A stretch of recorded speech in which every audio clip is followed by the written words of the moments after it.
नमस्कार, मैं धीरज कुमार आप सभी का फिर से आपके अपने चैनल दिव्यांगजनों के लोकप्रिय चैनल दिव्यांग जागरूकता मंच में आप सभी का फिर से एक बार स्वागत करता हूं। दोस्तों, जैसा कि आप जानते हैं कि दिव्यांगजनों की जो विशेष स्कीमें हैं भारत सरकार और बिहार सरकार के द्वारा, उसके बारे में आज कुछ मैं बात करूंगा। तो आज का मेरा टॉपिक है सबसे पहला तो कि दिव्यांग प्रमाणीकरण के बारे में जीवन प्रमाणीकरण के बारे में हम लोग बात करेंगे। दूसरा दिव्यांगता प्रमाणीकरण के बारे में बात करेंगे और तीसरा जो दिव्यांगजन को फोर व्हीलर गाड़ी खरीदना है उससे संबंधित कुछ जानकारी का अपडेट मैं आप लोग को दूंगा। और चौथा जो है आप लोग के बीच में आज बताऊंगा कि जो बैटरी चालित गाड़ी है उसका जो न्यू अपडेट आया है वो क्या है। तो वो तमाम चीज़ें जो आज है मैं आप लोग को बताना जा रहा हूँ, आप लोग उसको वन बाय वन समझने का प्रयास करें। तो सबसे पहले मैं आज आपको बताऊंगा कि दिव्यांगजनों का जीवन प्रमाणीकरण ये क्या होता है कि वैसे पेंशनधारी जो बिहार सरकार से पेंशन प्राप्त कर रहे हैं या भारत सरकार से पेंशन प्राप्त कर रहे हैं, उन सभी लोगों को जीवन प्रमाणीकरण करवाना होता है। ये जीवन प्रमाणीकरण क्या होता है कि इससे सरकार को पता चलती है कि जो व्यक्ति को हम पेंशन दे रहे हैं वो व्यक्ति जीवित है। यह प्रत्येक साल अप्रैल तक यानी कि जनवरी से लेकर अप्रैल तक के महीनों में किया जाता है और ये विभिन्न राज्यों के लिए अलग अलग समय में किया जाता है। तो ये इसमें केवल दिव्यांगजन नहीं आते हैं बल्कि वृद्धजन भी आते हैं जो पेंशन लेते हैं। तो मैं दिव्यांगजनों को बताना चाहूँगा कि यदि आप पेंशन का लाभ ले रहे हैं तो आप कृपया जीवन प्रमाणीकरण करवा लें, जिसको हम लोग केवाईसी भी कहते हैं।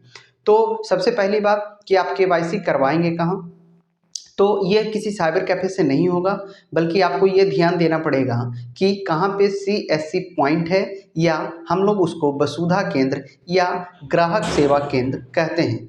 तो इन तमाम जगहों पे आप जाके अपना जीवन प्रमाणीकरण करवा सकते हैं। तो जीवन प्रमाणीकरण करवाने में आपको 20 रुपये का खर्च आता है जो आपको वसुधा केंद्र वाले लेंगे। जीवन प्रमाणीकरण करवाते समय यदि आप घर से निकलते हैं तो साथ में आप अपना आधार कार्ड जरूर रखें। केवल आधार कार्ड से ही आपका जीवन प्रमाणीकरण हो जाएगा। उस पर आपका आधार नंबर पूछा जाएगा और आपको अंगूठा लगाने के लिए कहा जाएगा, तो आपका जीवन प्रमाणीकरण हो जाएगा, जिसका एक रिसिप्ट भी आपको मिलेगा।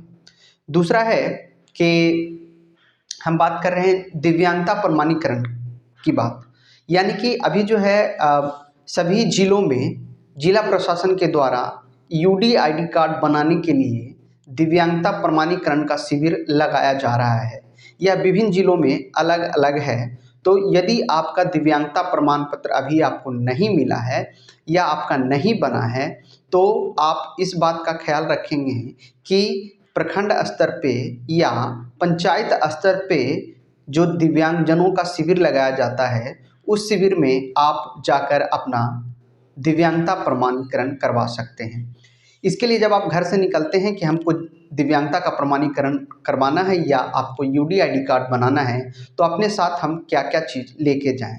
तो उन कागजातों में जो महत्वपूर्ण कागजात हैं जो आपको लेके जाना है अपने साथ, उसमें आपके अपने फोटोग्राफ्स होंगे, उसकी संख्या 3 होगी। साथ ही आप अपना आधार कार्ड लेकर जाएंगे, उसकी संख्या भी 3 होगी, या एक भी ले जा सकते हैं, एक फॉर्म में एक ही लगता है, लेकिन फोटोग्राफ्स आपके 3 होंगे।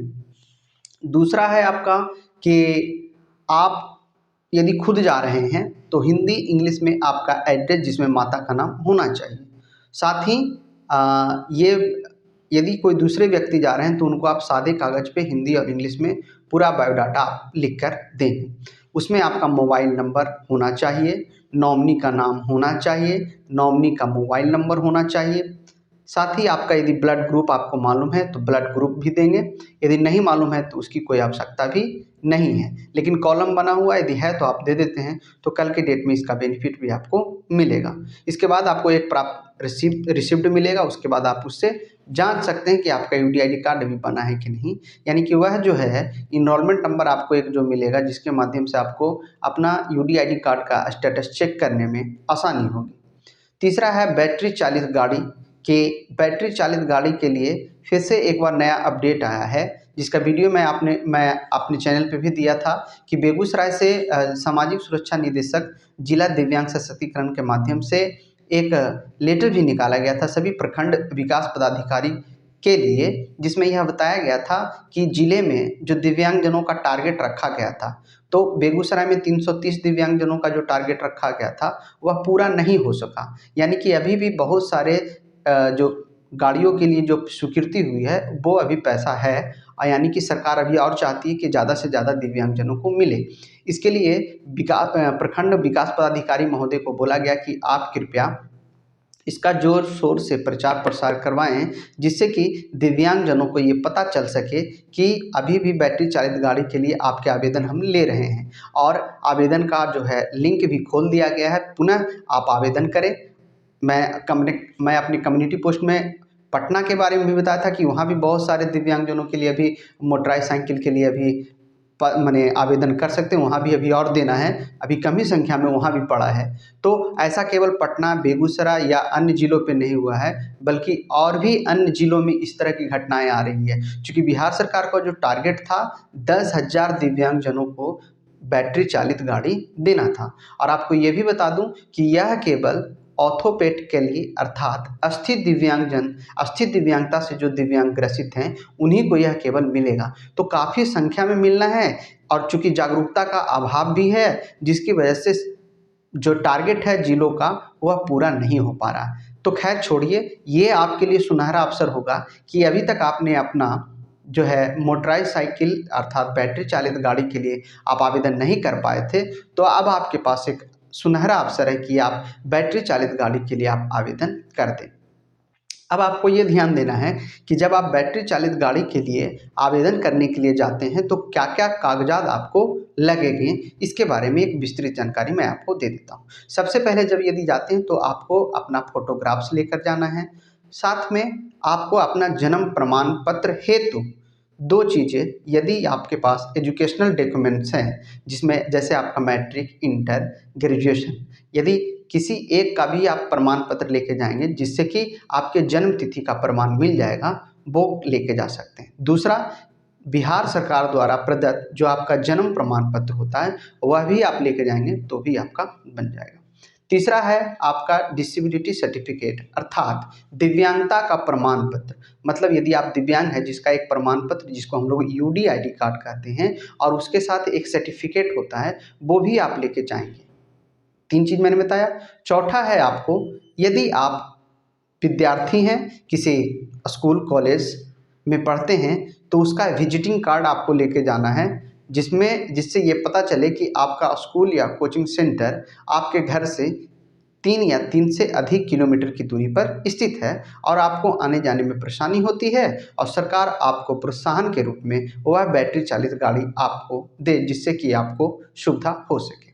यदि आप विद्यार्थी जीवन में नहीं हैं, आप स्वरोजगार कर रहे हैं, रोजगार कर रहे हैं, तो उसके लिए आपको अपने नज़दीकी कोर्ट यानी कि आपके अनुमंडल में स्थित कोर्ट से आपको एक शपथ पत्र, जिसको हम लोग एफिडेविट बोलते हैं, वो बनवाना पड़ेगा। यह बनाने में आपको 300 से 400 रुपये का खर्च आएगा। एफिडेविट बनाने के लिए आपको अपने कोर्ट में जाना पड़ेगा, जहाँ पे आपको अपना आधार कार्ड लेकर जाना है। मतलब कि आधार कार्ड आप लेके जाएंगे, आप किसी भी वकील से मिलेंगे तो वो आपको बना देंगे। यहाँ आपको मैं ये भी क्लियर कर दूँ कि शपथ पत्र भी हैं जो 2 तरह से बनते हैं। एक तो बनता है नोटरी के माध्यम से, और दूसरा जो बनता है फर्स्ट क्लास मजिस्ट्रेट के माध्यम से। तो फर्स्ट क्लास मजिस्ट्रेट का बनाने में आपको ज़्यादा खर्च आएगा, वो बनाने की ज़रूरत भी आपको नहीं है। आप नोटरी से बना लेंगे, जिसे बनाने में मात्र 300 से 400 रुपये का खर्च आता है। तो उसको पे करके आप वकील के माध्यम से अपना शपथ पत्र बनवा लेंगे पहले, और उसके बाद फिर आप आवेदन करने के लिए जाएंगे। उसके बाद फिर आपका डिटेल्स जो आपसे साइबर कैफ़े वाले जो आपका आवेदन करेंगे ऑनलाइन, वो आपसे जो भी डिटेल्स पूछेंगे आप बैठ के आप अच्छे से भरवा लेंगे, और भरवाने के बाद वो आपको 1 पेज का एक रिसीविंग देंगे, जिसको अपने पास रखना है। उसी रिसीविंग के आधार पर फिर आगे आप कार्रवाई कर सकते हैं नहीं मिलने के उपरांत में। और यदि आपका स्वीकृत हो जाएगा तो आपका एक छोटा सा वेरिफिकेशन होगा।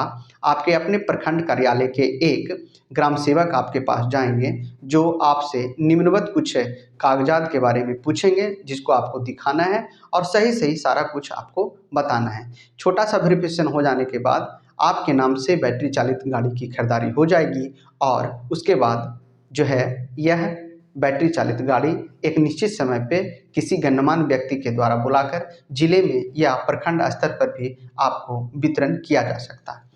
तो अब अंत में मैं अब आपको बताऊंगा कि जो दिव्यांगजन जो 4 व्हीलर गाड़ी खरीदते हैं, जिसके बारे में मैंने आपको पहले बताया था, उसमें कुछ नया अपडेट्स है। कि मैं आपको बताया था कि आप यदि आप 4 व्हीलर गाड़ी खरीदते हैं तो आपको जीएसटी में 18% का छूट है, जो लगभग 50,000 रुपये होता है। और दूसरा जो है कि आपको आरटीओ में 100% का छूट है, यानी कि गाड़ी के रजिस्ट्रेशन में, प्लस आपके नाम से यदि गाड़ी होता है तो आपको फास्टैग का जो कार्ड बनता है वो ऑल इंडिया परमिट हो जाती है। आप किसी भी भारत के किसी भी कोने में बिना किसी टोल टैक्स दिए हुए आराम से अपने वाहन से घूम सकते हैं।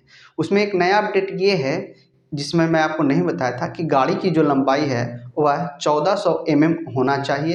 अर्थात 1400 mm का आप गाड़ी खरीदते हैं उसमें आपका डिक्की नहीं आएगा। तो मुझे लगता है वो गाड़ी आपका आएगा अल्टो में।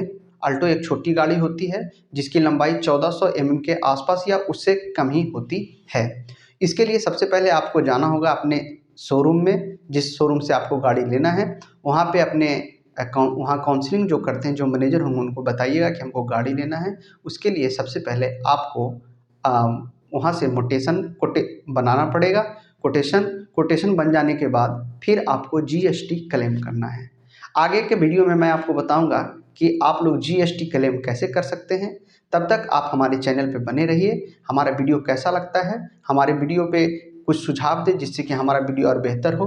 कुछ नई तकनीक के बारे में आप हमको बता सकते हैं। साथ ही आप हमें कमेंट कर सकते हैं कि आपकी और क्या रिक्वायरमेंट है, क्या ज़रूरत है जिसके ऊपर वीडियो बनाया जा सके। तो इन तमाम मुद्दों के लिए मैं सदैव वीडियो बनाकर आप लोगों को बताता रहूँगा। तो आज के लिए बस इतना ही, फिर मिलते हैं अगली वीडियो में। तब तक के लिए खुश रहिए और स्वस्थ रहिए। हमारी शुभकामनाएं आपके साथ हैं। धन्यवाद।